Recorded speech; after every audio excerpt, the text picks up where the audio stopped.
일이 좋냐? Cerita diawali ketika hujan lebat mengguyur kota Seoul. Percakapan berlangsung antara dua karyawan sebuah perusahaan. Ada sang senior bernama Jidu dan sang junior bernama Bihun. Meskipun pendidikan Bihun putus di tengah jalan, namun ia berharap kelak menjadi seorang jutawan dengan menabung sebagian uang gaji dari pekerjaannya.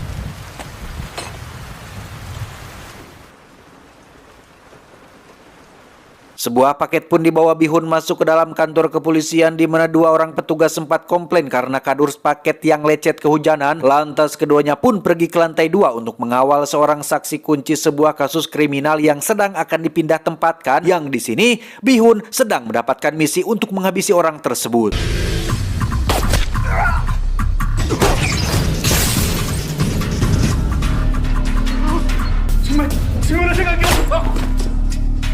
Misi selesai dijalankan dengan sangat baik. Lantas Bihun pun segera mengkonfirmasi keberhasilannya itu kepada Jidu sambil bergerak turun. Namun tiba-tiba, ya, ternyata penyerangannya tak lain adalah Jidu yang melakukan itu atas tuntutan pekerjaan. Maka dari sini dapat diketahui bahwa sebenarnya Jidu merupakan profesional assassin atau seorang pembunuh bayaran yang sangat terlatih. Saat malam tiba, Jidu terlihat memasuki ruangan tempat ia bekerja, lebih tepatnya sebuah kantor bernama NCM Agency yang sepintas terlihat layaknya kantoran biasa. Padahal di balik itu terdapat sebuah gudang rahasia di mana seorang emak tua dengan sigap langsung menghapus sidik jari pada pistol yang digunakan Bihun tadi. 늦었네. Perkenalkan, pria ini bernama Gwon, seorang wakil direktur pada agensi pembunuh bayaran berkedok perusahaan yang bergerak di bidang logam, sekaligus orang yang telah memberi perintah untuk menghabisi Bihun. Dan di sini Jidu memastikan jika dia benar-benar telah menjalankan perintah tersebut. 죄송합니다.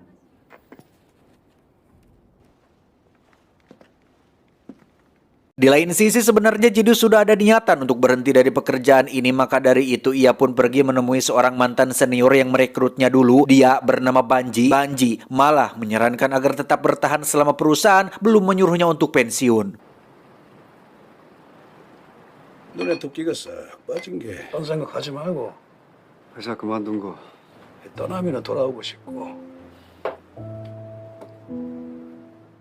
Beralih ke tempat lain, pihak kepolisian nampak sedang mendalami pelaku kasus pembunuhan tempo hari, di mana seorang detektif menyikapinya dengan sangat serius dan berusaha mengungkap identitas Bihun yang sebenarnya. 전과도 없을 거고. Di saat yang sama, Jidu sudah berada di alamat rumah Bihun. Dia disambut oleh sang ibu yang bernama Myong dan adiknya yang bernama Bosul. Kedatangan Jidu di sini tak lain untuk menyerahkan uang tabungan milik Bihun, dan ia terpaksa berbohong jika saat ini Bihun sedang ada tugas perusahaan di luar negeri. 아빠 죽던 날에도 연락 왔잖아. 그만해. Sikap ketus Bosul menggambarkan jika dia sedang tidak suka sama Bihun. Bahkan ia berani mengejek profesi Myung yang dulunya adalah seorang penyanyi gagal sukses. Alih-alih diam, Bosul malah pergi menyetel sebuah lagu ibunya yang tak laku tersebut. Namun sebuah kesan berbeda justru dirasakan oleh Jidu, di mana ternyata Myung adalah sosok penyanyi yang sangat disukainya sejak kecil. Kembali ke ruangan bawah tanah NCM Agency, kita pun diperkenalkan pada sosok Pak Tua yang merupakan pimpinan utama perusahaan. Terlepas dari posisi Gwon sebagai direktur, beliau nampaknya lebih mempercayai Jidu dalam urusan lapangan, termasuk untuk mengawasi salah seorang mantan karyawan yang berpotensi menjadi ancaman dengan membocorkan rahasia perusahaan. 진짜국 부장. Tak butuh waktu lama bagi Jidu untuk menemukan orang yang dimaksud. Kita sebut saja Samsul. Ini orangnya. Sebagai mantan rekan sepekerjaan, Jidu memberikan dia kesempatan untuk segera kabur saja ke luar negeri. Akan tetapi Samsul justru meresponnya dengan cara seperti ini. 그만둔다고. Belakangan diketahui jika sebenarnya Jidu tidak membunuh Bihun. Saat ditemui di rumah seorang temannya, Jidu memberitahu jikalau seharusnya Bihun sudah mati pada misi kemarin. Kasus yang dianggap sangat besar itu membuat perusahaan memilih mengorbankan Bihun hanya karena dia seorang karyawan magang. 근데 뭐 그래서 안 된다? 알바였으니까. Di ruang bawah tanah, inilah para karyawan NCM Agency mengasah peran terselubung mereka sesuai keahliannya masing-masing. Hal ini dilakukan terkait adanya permintaan klien untuk menghabisi target yang dalam hitungan menit saja mereka berhasil mengeksekusinya dengan sangat rapi.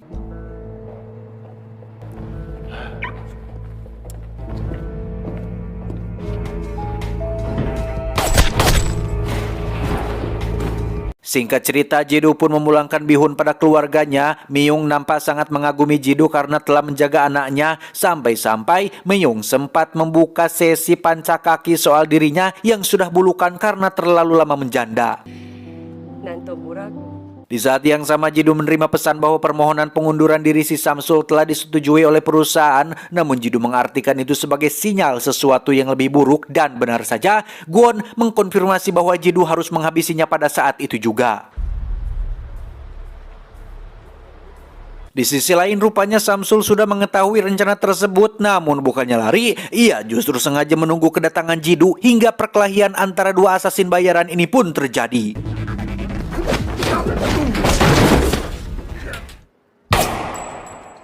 Esoknya, semua staf dan para karyawan NCM Agency sudah berada di sebuah tempat wisata karena secara formalitas perusahaan ini memang terstruktur seperti organisasi pada umumnya, dan hari ini Jidu mendapatkan promosi kenaikan pangkat menjadi manajer.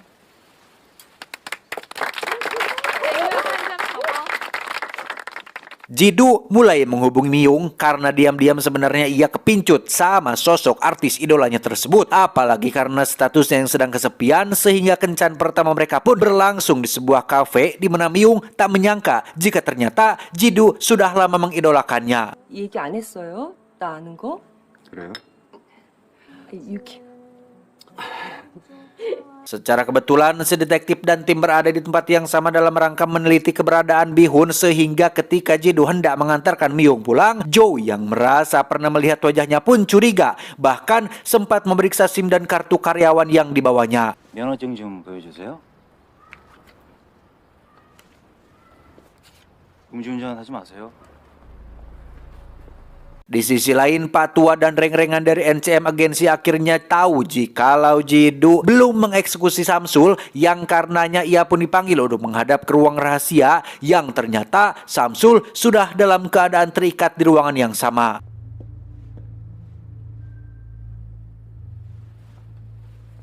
Dalam posisi itu, Samsul masih bisa ngocoblak tentang kebusukan NCM Agency, bahkan sempat juga mewanti-wanti Jidu agar segera insaf dari pekerjaannya, sebelum akhirnya ia pun dieksekusi mati di depan mata kepala Jidu sendiri.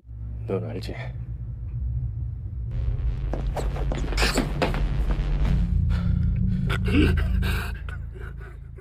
Sejak itu, kepercayaan Pak Tua terhadap Jidu jadi semakin berkurang. Bahkan Gwon pribadi langsung memanggil dan menginterogasinya secara langsung, yang terbilang sangat beresiko andai saja Jidu saat itu melawannya.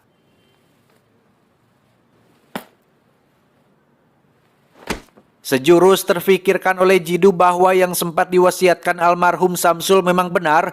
Ia pun berencana mengambil semua uang tabungannya dan mengajak Myung sama-sama menjalankan perusahaan kafe sahabatnya tadi, hitung-hitung berinvestasi di sana. 그 카페 있잖아요. 해볼래요? Sayangnya, rencana hanya tinggal rencana, sebab di sisi lain Pak Tua mendapatkan bukti-bukti jika ternyata Bihun masih hidup, sekaligus memperkuat dugaan jikalau Jidu sudah tak konsekuen lagi dalam menjalankan tugasnya. Maka diutuslah 2 orang untuk mengawal Jidu pada sebuah misi, namun insting kuatnya dapat menebak bahwa ini hanya siasat jebakan dan...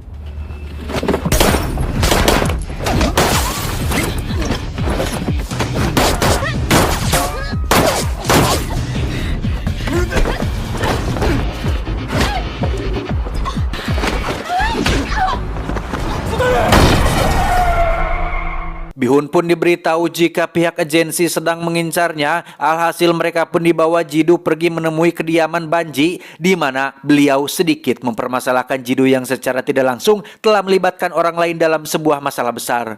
그 돈으로 뭐 할 낀데? 잘 모르겠어요. 아무것도 없다.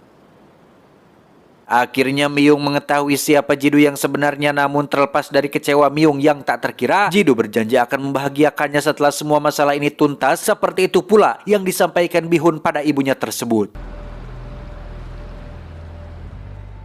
Saat esok hari tiba, Jidu pun menyampaikan permohonan pengunduran dirinya kepada Pak Tua. Padahal di sisi lain Pak Tua sudah mengerahkan tim untuk mengintai pergerakan Jidu yang memutuskan pulang untuk mengambil uang tabungannya. Beruntung di sini mereka nampak masih terlalu mudah dikelabui.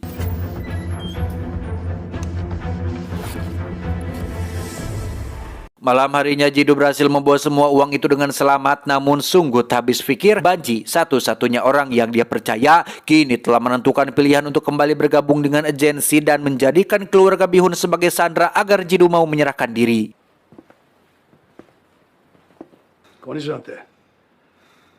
Jidu sempat memohon agar keluarga Bihun tidak ikut dilibatkan, namun karena Banji seolah tak mau peduli akan hal itu dan bahkan bermaksud menghabisi mereka juga, maka di situ Jidu pun terpaksa menunjukkan jati diri yang sebenarnya sebagai seorang asasin kejam yang tak kenal ampun.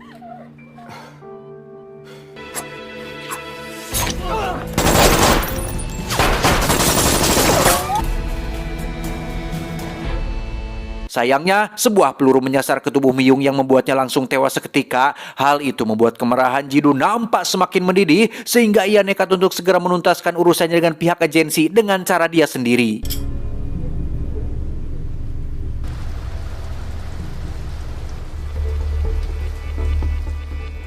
Di dalam kantor agensi sendiri terlihat semua karyawan telah memegang senjatanya masing-masing. Yang tak lama berselang, Jidu pun datang dan lekas mengawali aksi balas dendamnya dengan menembak mati seorang resepsionis kantor tersebut.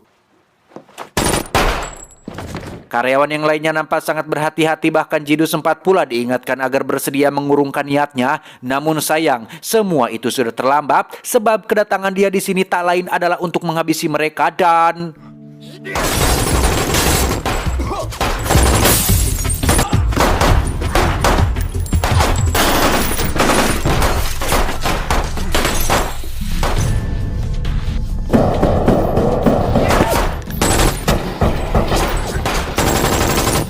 Dalam waktu singkat, mereka semua berhasil dihabisi, tak terkecuali si emak tua dan seorang pria yang telah menggantikan posisi Jidu pun ikut merasakan kebrutalan amukannya.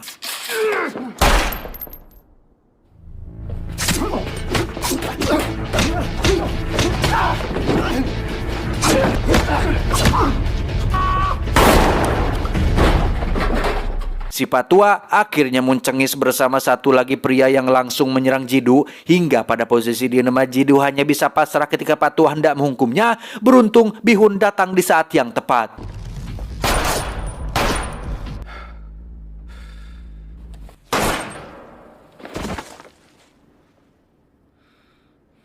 Kemunculan Guan menambah luka tembak di tubuh Jidu kian makin banyak. Meski begitu, perlawanan yang dilakukannya masih cukup untuk membuat Jiwon kewalahan, bahkan nyawanya harus berakhir dengan mengenaskan.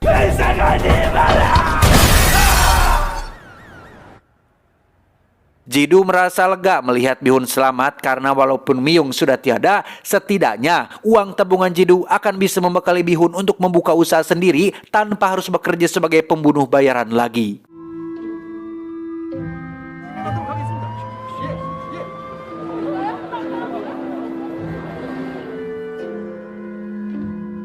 Tamat ending yang cukup membagongkan.